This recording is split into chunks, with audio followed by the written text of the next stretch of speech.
What's up guys, how's it going and welcome to the Mina channel. Today we have a discussion video, also kind of a celebration as well. So if some of you guys didn't know, today a wonderful game or an interesting game for the community is becoming 6 years old. And if you don't know this game, this is gonna be Shin Megami Tensei for Apocalypse or Final if you live in Japan.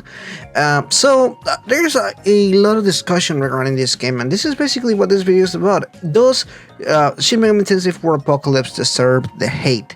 Now, over time, a lot of opinions about this game had changed.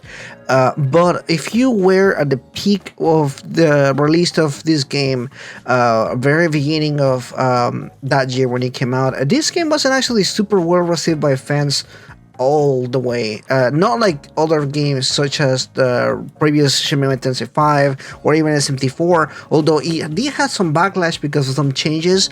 Over time, a lot of people have develop more positive feelings towards these games. However, one game that I still see to this day very much a game that some fans still don't like and even speak heavily against is Shin Megami Tensei 4 Apocalypse. Now, what is wrong with Apocalypse? Why will fans of a series such as Shin Megami Tensei hate this game?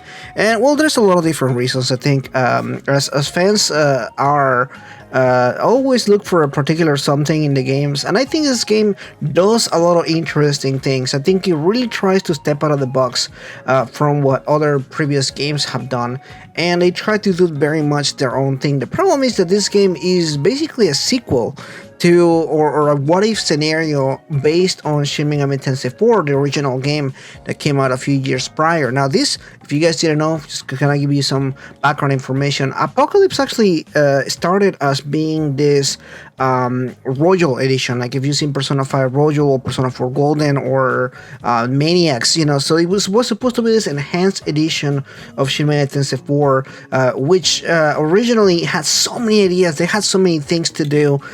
The team that was working originally on 4, they just had so much things they wanted to do for SMT4 that at the end of the day, they ended up just scrapping all that, making a new game, Apocalypse. And with this game, you can really see some of the interesting ideas and concepts they were trying to do.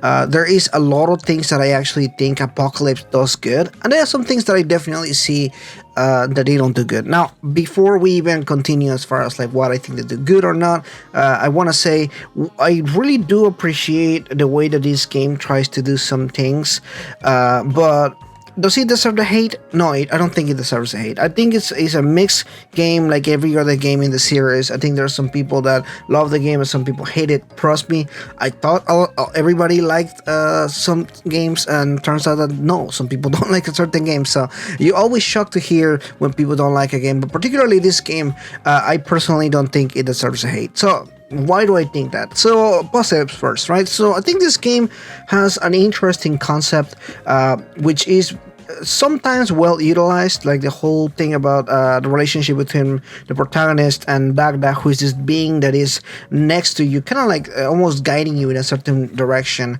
I think that the concept of the way they do storytelling is very different from one that they did in 4, and sometimes he does some pretty interesting stuff. I'm not gonna say that it does good or bad, because I don't think it does. I think it does some things good, but I also think it does some things not good, and I can see why some people will feel a specific way about it.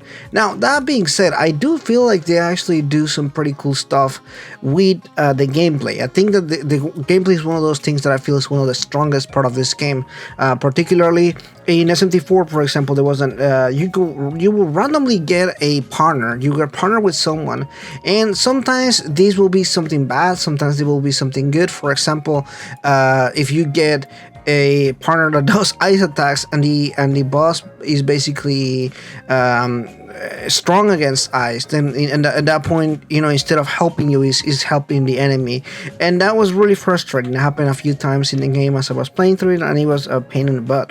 But at the same time, in this game, in Apocalypse, you actually don't have to worry about that because you can choose what character you want in your party. There's a lot of people that actually join your party along the way, and it does gives this pseudo realistic, interesting aspect of the game that never seen in another SMT game, and it's the fact that you have human partners and you have your demon partners. So you still have your demon army, you know, like you have your 10-20 demons that you carry along with you as the adventure, but at the same time you have a bunch of partners that have come up to you and kind of build this party together, and gives you this experience of being able to spend time with the characters, but at the same time you get still the experience of having your own demons and customizing your party however you like. So it kind of gives you that good thing of both worlds. I actually thought that SMT5 was going to do that as well, which they didn't, interestingly enough,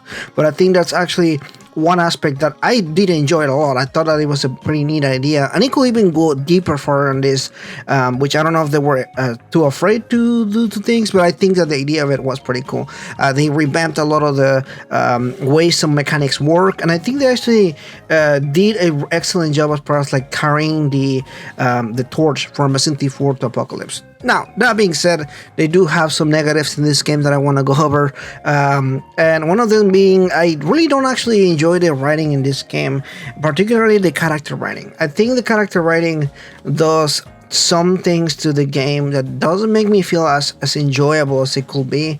There are times where characters that I just am not enjoying to see as much. There are certain characters that, as much as I feel like the game is just really pushing you in a certain direction, and not just with the people that you're hanging out with, but also things like characters like Dagda or the other deities that you see along the way and everything. I think it just tries to do something that I don't think it does super well in trying to push you in the direction they're trying to do. In that same regard, there are some things that I have issues with this game pertaining to the exploration, the way that some of the exploration stuff works. I feel like it could have been a little more refined, especially because it does feel very much like SMT4. I feel like they could have revamped that a little bit better. And also the way that they do some storytelling as well, particularly things that happen in the first game that sometimes they're explained or expanded on, but I don't feel like it almost feels like a retcon, but in like a bad way, not like in like a, oh haha, you know, we got you there. No, it's more like a, oh wow, that didn't pan out the way that I thought it was gonna pan out, and I didn't like the way that they did it. That happened a few times, so a little bit unhappy with that as well. But overall, I don't think this game deserves a hate. I think it does a lot of things right, and what it does good, I think it does a pretty good job. Is it the worst SMT game? I don't think it is the worst, although I do hear quite a few people that don't like the game the way that some other people do. But anyway, that's my thoughts and feelings about this. Congratulations to Shin Megami Tensei 4 Apocalypse for becoming now 6 years old. Is it the worst game in the series or not? Let me know in the comments down below, and let me know what you guys think about this game. How do you see it on this game? Do you like it? Do you like it? Anyway, thanks so much for watching this, guys. Like and subscribe, and I'll see you guys in the next one. Bye bye. But before we end this video, I want to thank all the members: Miko, Another Fox, Demicro, H2DK, King Narukami 45, Ethan McNeil, and Rising Oyoblin. Thank you so much, guys, for your support. I couldn't make these videos without your help.